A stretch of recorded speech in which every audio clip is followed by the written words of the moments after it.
Hi guys, welcome to another episode of Conversation Unboxed. Thank you guys for all the love so far. Thank you for watching the last two episodes, that of David and that of Kewe sharing the Japa experience. And today we're going to be talking with Victoria, share our own Japa experience as well. And I think Victoria is the last person that I interviewed, and this is going to be ending the interview series. And then I come back fully, but I don't want to give so much. I don't want to talk too much yet. I just want us to get straight into the video, and after we watch to the very end, I'll come back again and I'll talk a little bit more about some few things. And yeah, thank you guys. Let's get straight into it. Enjoy. Hi, people of the earth. My name is Toria Bell, and I'm here talking to you guys about my experience in America as an international student. Um, I've always wanted to leave Nigeria, honestly. Like, growing up, my family and I have three siblings, by the way. Growing up, we've always wanted to leave because, like, we grew up watching, like, international stuff, specifically American stuff. And we were privileged to, like, see a little bit of the world. So I've always known I was going to, like, further my studies abroad. It took a while. I mean, I felt like I was supposed to further it for my bachelor's, but master's is not bad. So yeah, I knew I was going to come to America and nowhere else. But I wish I really thought about that decision before it happened. But it's fine.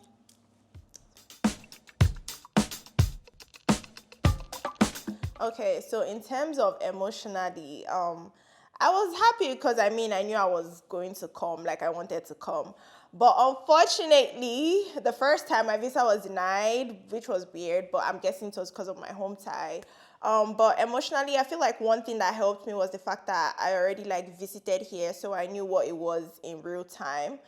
And yeah, emotionally it was not that bad.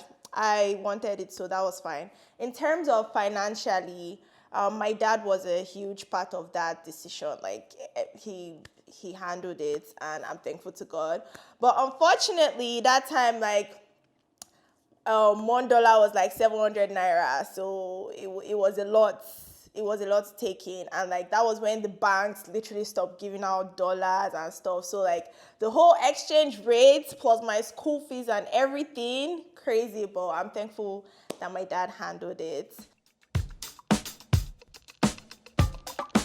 Okay, so I'm not going to lie, I did not expect that process to be tedious. Because all my life, my parents were the ones that handled it. Like my dad, he handled it. And I feel like we had an agent as well. So all I did as a child was literally just show up. Like, I just showed up. But as an adult, I was fortunate to have an agent, but I first started off the process by myself, and then it was really tedious, and I was like, I don't think I can do this myself. So I eventually got an agent. But in terms of the immigration process, like my interview, that was in my hands. Like a huge part of that was in my hands. You see that the S160 website, avoid it. Because that website, it will log you off like 6 times. I feel like they need to fix that website, but let's not talk about that. But in terms of preparing for the interview, I literally had to be an adult. Like I joined WhatsApp groups. I prepared, okay? So that was a shocker, but I feel like it was a nice step into adulthood for me. But yeah, it was tedious, but we passed it, we survived. Okay, so the first part, I feel like securing admission is, I don't want to say it is easy because it's not as easy as you think. So I would say the first step into securing admission is, first of all, your bachelor's has to be good. Like you need to have good grades because I've seen people who struggle with like, getting admissions because of their grades. But it's not impossible. It's just that you have to like work extra than someone who probably like had a first class or a second class upper. So that part was not hard for me, especially because I had an agent as well. But I feel like the in terms of like schools requiring English examinations, GRE, GMAT, feel like that's a struggle some people might have to go through. I did TOEFL, but I feel like I didn't need it. But I did it anyway, but whatever. In terms of securing a job, this is 2025. Securing a job is the hardest thing ever right now. So if you're looking for a job, I'm talking about globally, not even Nigeria. It is tough here too. In terms of securing a job, it wasn't easy for me. I don't even think it's still easy for me because I'm still in the process, but I'm grateful for where I am right now. I feel like a lot of hard work, like getting a job is a job in itself. Like it's a hard work you have to go through, but we win, we lose, we laugh, we move on, we pick ourselves up, and yeah, you'll be fine.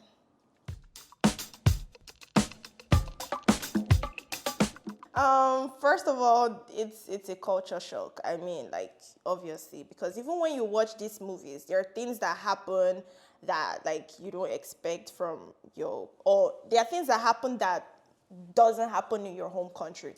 But in terms of like immigrating, like socially and stuff like that, I feel like I already knew about it, so it wasn't that hard for me. I feel like the hard part for me was like the systematic things that happen. Like you're thinking, some things are not a big deal, and then you figure out how the system works, and it's like, this is subtle discrimination, this is subtle bias. But yeah, I expected it. I mean, I grew up watching a lot of international stuff, but yeah.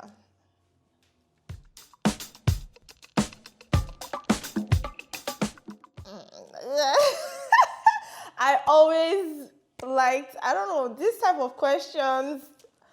Okay, how do I explain this? I feel like I have faced racism in than I have faced racism in America. So that's why, like, sometimes I don't know how to answer this question because it's like, I've seen worse. But then in my defense, this was like a whole decade from now. So we know that was like back in the days, and that was really terrible. But in terms of here, I feel like it hasn't been as I haven't really faced racism, but in terms of systematic, how do I put this? They make it seem like it's not racism, but low-key is racism.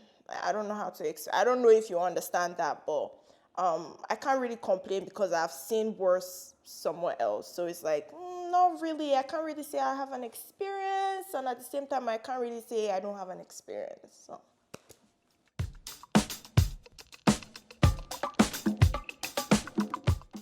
Jesus Christ, I don't know what is going on with the world, but something is going on. Inflation, like, God just needs to fix, I don't know, this earth is not doing how it's supposed to do.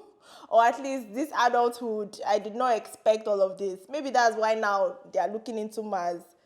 Because the cost of living, it's hard though, it's hard, but I would say the good thing about it is that you're in a system that even if all the bills like suck your blood, you're in a system that kind of like finds a way to like make it seem like you're not dying.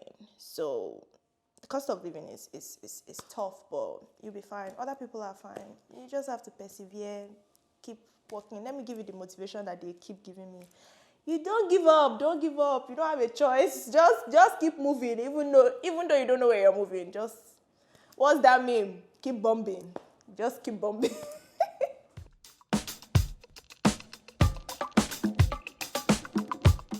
Oh my gosh, this question. I would say yes and no.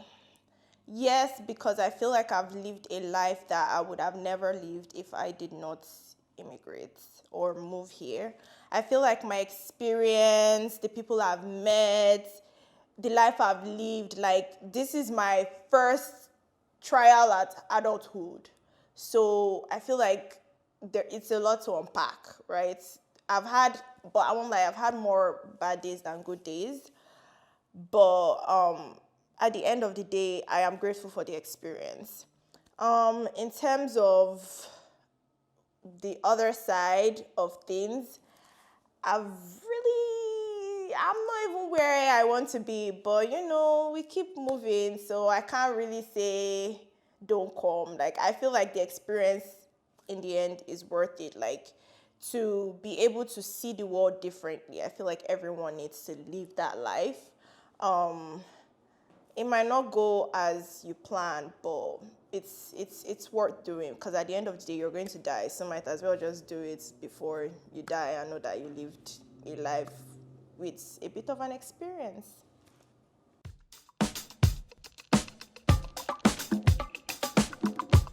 I wish I had known how hard it is to make it out here.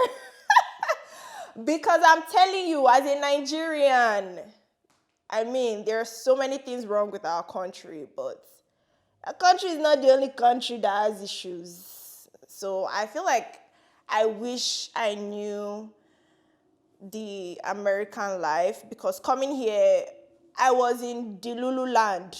I was in a fantasy. I did not expect I would work this hard. I did not expect the life that I'm currently living. Like, in my head, it was like, oh, you get this, you get that, you get your master's, you get a job, they're waiting for you, they want you.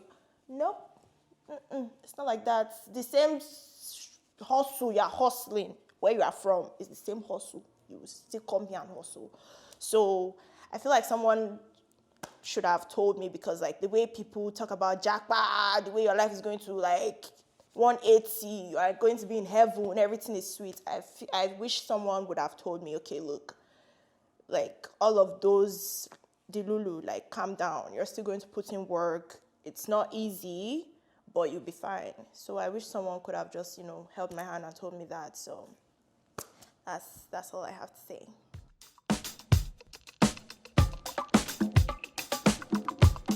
I can't really say that because it's from school that I carried myself here. So that's why I keep saying, like, this is my first trial at adulthood. So I can't really say, I didn't really have much of like finances when I was in Nigeria. I was still under my parents, collecting pocket money. So it's like, okay, now you're on your own, you're independent and everything.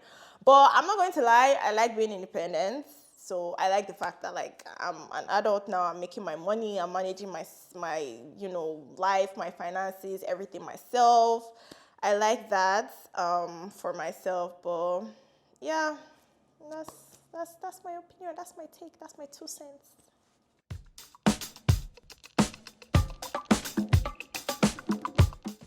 Oh, I would say, I don't even know if I should say plan.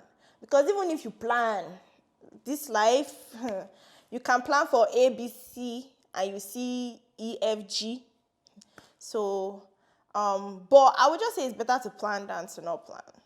And one thing I would say is like, just think about it, because it's a lot to unpack.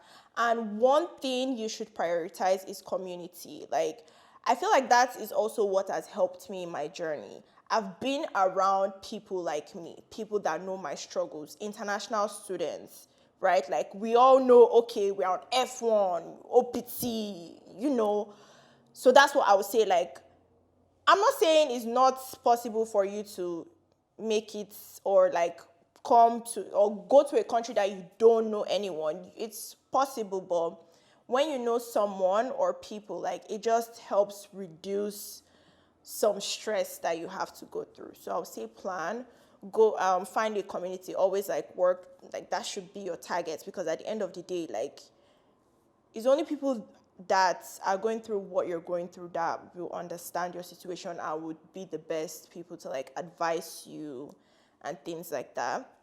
And then I would say just know that you're coming in to put in as much work as you were putting in Nigeria. Like, it's not, nowhere is heaven, okay? So just know that you're going to have to work hard, work more than you're supposed to, because I mean, you're not from here. So yeah, just have a plan. Keep it at the back of your mind that you need to work hard and focus on community, because at the end of the day, you need those 3 things.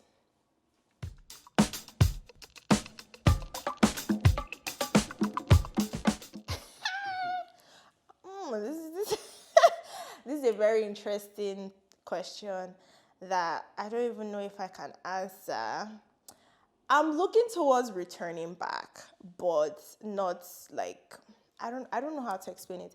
Okay, so basically I'm always going to be the person that does the right thing or like abides by the law. Maybe it's because of like my background in law. I don't know, but me, I just have peace of mind knowing that I'm doing things the right way, right?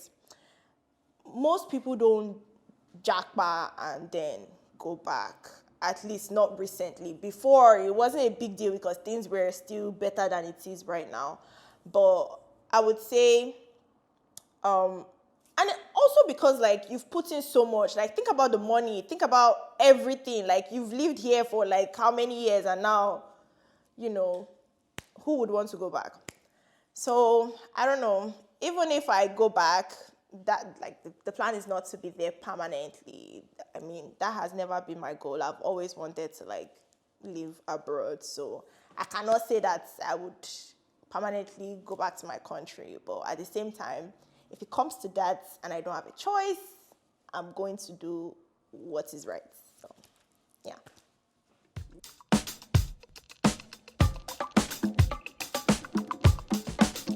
So, yes, Japa is still very, very much relevant, even if it's not easy, but it's still relevant. And like I said before, like it's an experience I feel like everyone should experience. Like you need to see the world differently, and that's why I like to travel, because I'm telling you, everyone lives a totally different life. We're all on earth, but we are all living a totally different life.